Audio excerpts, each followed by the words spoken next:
हो गई? हाँ हो गई। बहुत बहुत मुबारक हो तुम्हें। थैंक यू शफक, पर यकीन मानो ये तकरीब तुम्हारे बगैर बिल्कुल अधूरी थी। मम्मी की तबीयत ठीक नहीं थी, इसलिए नहीं आ सकी।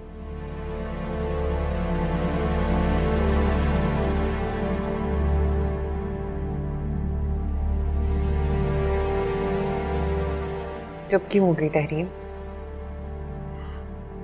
ये तुमने अच्छा नहीं किया शफक। मुझे इतना गिल्ट है कि मैं तुम्हें बता नहीं सकती। जाने दो, तुम्हें किस बात का गिल्ट है? अपनी खुशी से रजामंदी दी है मैंने। दिलों के मामले होते हैं ना, इस पे किसी का जोर नहीं चलता। जबरदस्ती किसी के दिल पे थोड़ी राज कर सकता है। ये बाजी मेरी थी ही नहीं। हाँ लेकिन फिर भी सब कुछ हमारे साथ क्यों हुआ शफक? मैंने तो कभी नहीं सोचा था कि मेरी मंगनी होगी और तुम वहां मौजूद नहीं होगी।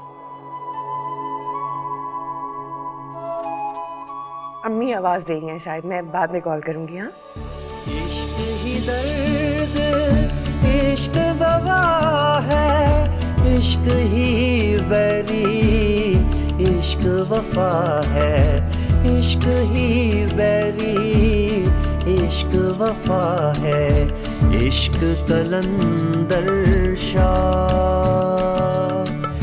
इश्क कलंदर शाह,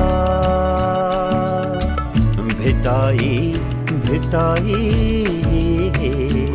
रे लाई लाई रे।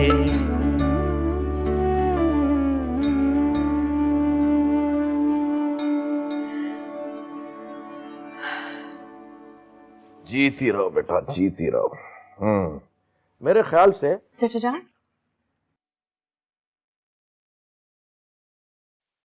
मुझे ना भूलो। आज ही तारीख भी तय कर ली जाए शादी की, क्योंकि भाई ये काम तो अब निपटाना है, तो क्यों ना जल्द से जल्द हो।